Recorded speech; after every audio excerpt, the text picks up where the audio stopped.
Again, you were a little unconventional in your putting stroke, in your putting grip. We're going to start with your grip and just tell these folks at home really what made you such a great putter.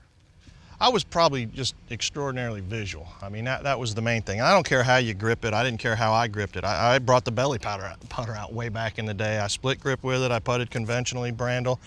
I think the big key is to be able to just be real visual and real relaxed. Before I'd start a round, any competitive round, I would always take 2 balls and just hit putts at whatever ball. I would usually swing around, but because the camera's here, I won't do that. And I would just putt at this ball. I wanted to kind of dial in my aim a little bit at something above ground. And I've always been real visual, Brandel, and I've always tried to putt at something above ground.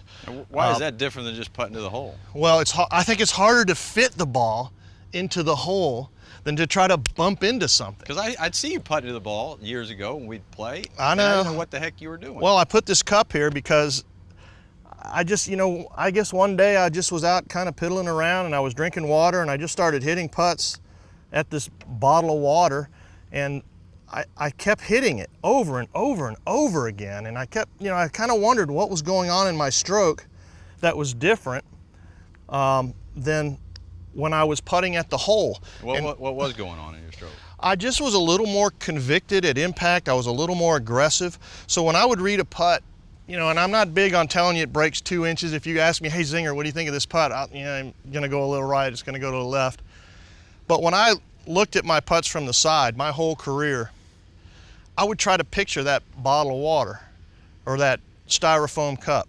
If I got further out, I would picture maybe a bait bucket or a 5-gallon bucket if I had a 25-footer. And I know if I stand over here and I look at that, I'm like, man, if that was above ground, I'd never miss it. And I'd get in and I'd hit the putt like I was putting to the styrofoam cup. All the putts I made under pressure, I felt like I was putting at something that was sticking up in the air, not trying to fit it into the hole. So in 1987, I qualified for the Phoenix Open. That was your first win on the PGA Tour. That Sunday, you hit it in the left bunker on 16, hit a heck of a bunker shot out 15, 16, 18 feet from the hole.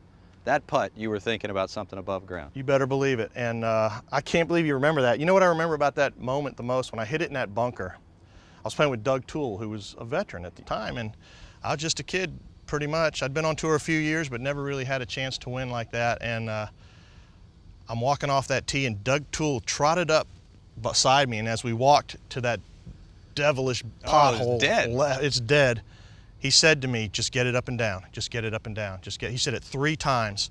And I just kind of tossed what had just happened and just focused on what was about to happen. And golf's so mental. There's thousands of guys that hit it good, Brandel. There's only handfuls of guys that really go to another place mentally.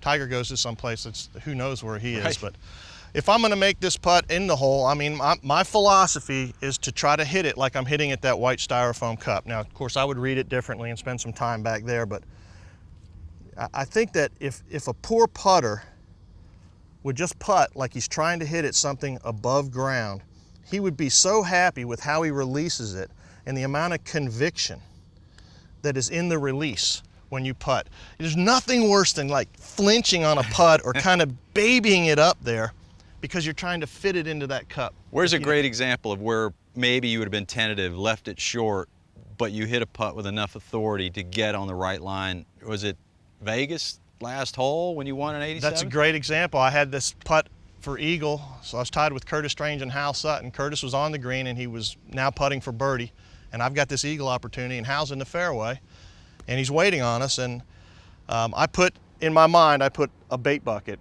white on the bottom, yellow on the top. A big old bait bucket. Yeah, I forget what they're actually called, but I got to the side and I looked at this 25-footer and it was up this hill. And ordinarily, it's hard to reach. I know 2 putts is probably gonna get me in a playoff, and I wasn't real results conscious other than I saw that bait bucket and I thought, if that's that bait bucket, I'm gonna hit it every time. Not gonna miss. And it went in, so I didn't, I wasn't trying to fit it in something that size. I was just trying to hit the bait bucket. And sometimes it can be a 5-gallon bucket, or actually maybe even a 50-gallon drum. I mean, if you're 50 feet away and you're just trying to bump into a 50-gallon drum, if you stood to the side and looked at it, it's a piece of cake. So if I want to stroke this and hit that bottle or that yellow styrofoam cup, that's what I go for. And I'll try to make the same stroke at the hole. I just want to release it with that same amount of aggression. So the people at home read every article. They hear all this instruction about where you set up, where your hands are, where your weight is, and you're telling them that you didn't have one thought about where your weight is, where you took the putter back? I did technically. I like my weight back more than forward. Okay. Because you can reverse pivot out of a putt. Okay. So I do like my weight 50-50 or even slightly back. But what difference does it matter what the stroke looks like? I mean, you can stroke it like that and hit that cup, or you can go like this and hit the cup. I mean, it doesn't matter. You don't have to be perfect, but if you can be visual, I think you can be a better putter. Anybody that follows Paul Azinger on Twitter or listens to his commentary knows that things are black and white. When we come back from this break, he's going to put a little different spin on black and white. Back with Paul Azinger. Paul, in the first segment, we talked about your grip a little bit, talked about you preferring to think of the target above ground. A fellow competitor once said of you, or to you, man, what are you made of? Maybe a more apt question would be, what were you thinking? Because you had some unconventional thoughts about how to line up putts, didn't you? Yeah, I did. You know, it's impossible for me to know what other people were thinking, but I had a lot going on in my little pea brain, I always say. And I do love the visual of putting to something above ground, Brandel, and I love being visual. I think it's really key. What I want to share with you now is something that's really unique, and we talked about it in the break. You've never heard of this, but it's going from black to white. And the key to great putting is the ability to get your body off the line and your putter head on the line you want to start the ball. So I would draw a line on the grass here. This putt breaks a little right to left, so I'll draw this line. Not very good at it, but that's the line. And I carry the line way beyond my feet. Now, on the break. And I got this from Steve Elkington, who got it from Jackie Burke, one of the all-time great putters. And yes. Elk will probably be mad that I'm sharing this because it's one of the, there's some secrets that we have we just don't tell anybody about. But you want to go from black to white. And the key is to be able to cross over to get your body off the line and get your putter head on the intended line. Everything to the right of the line is That's black. right. Everything to the left is white. Why do you want to go black to white? Exactly. And most golfers are better on right to left putts than they are on left to right putts. And the reason is I'm straight behind the ball lining up this putt. If I draw this right to left break, that line is to my left. So I'm in the black. You want to go black to white. I'm already in the black, so it's easy. But on a left to right putt, it's a whole nother animal. And most right-handed players are poor putters on left to right putts, and I'll show you why. Here's the line, and it just goes off into infinity back here, gotcha. Brandel. And the key is to be able to, if I'm directly behind the ball here, now that line is to my right. That's the black. I'm standing in the white. Well, we want to go black to white. So what I'll do is I'll cross over into the black, and when I walk in, I cross back into the white. That gets my body off the line and my putter head on the line. And now I just putt it like I'm trying to hit something above ground. So if you start out and you're in the white, and that's why players are under the line. That's why people under-read left to right putts, miss them to the right. That's exactly right. Most right-handers on a putt that breaks left to right, directly behind the ball, they come walking in and their body's a little bit to the right and their putter's to the right of the line. And they either pull it, you can make it, but the ball will start under the line, get back on the line. By the time you got in to a putt, you weren't doubting your line, you weren't doubting where the putter set up. And then I was completely committed and convicted as if I was putting to something that was above ground. And if you're nervous, you got to control your breathing a little bit. You know what I'm saying? I mean, you want to slow down your heart rate a little bit. But I think in the end, all you can ask as a putter, especially if you want to make putts that really matter, all you can really ask is that you get set up correctly and that you make a committed stroke. And the rest is up to the gods. Everybody, Paul, as I mentioned, loves putting tips and drills. I did, tour players do, fans do. What were some of your favorites? Well, I'm not a huge drill person, but I do have a couple of 3 decent drills, Brandel, and this is my all-time favorite drill. You know, I'm all about being visual and as natural and as relaxed as possible when you're putting. And I think that if you really want to find and identify what is a natural stroke for you, you just look at the hole while you're putting during the stroke. I mean, that's as natural a motion as you're going to make. If something happens when you're looking at that putter head, I don't ever watch the putter head when I putt, Brandel. I want to make sure it starts on the line that it's aimed, but that's about it. But looking at the hole just seems to free you up, and it actually is the natural motion. It doesn't really even matter if you're making them. What you're trying to identify here is the actual motion, so that when you do look at the hole, see, I'm gonna miss every one just for this videotape for you guys. But when you're looking at the hole, you're making the natural flowing motion that's natural for you. And then when you wanna start looking at the ball, you just try to duplicate what you just felt. You know, from the very first part of this show, you're talking about aligning to cups, things above the hole, yes, the black and white, and this drill. Nothing that you've said today is specific about how you take the putter back or how you grip it. None of that mattered to you. No, well, I mean, it does if I'm going to work with somebody and I see an obvious flaw. But for me personally, I know what my path looks like, and I know it's pretty good. So I'm not going to wrap myself up in the complexity of putting or the complexity of golf, the game itself. I want to simplify that which is complex. And for me, it's just to be relaxed.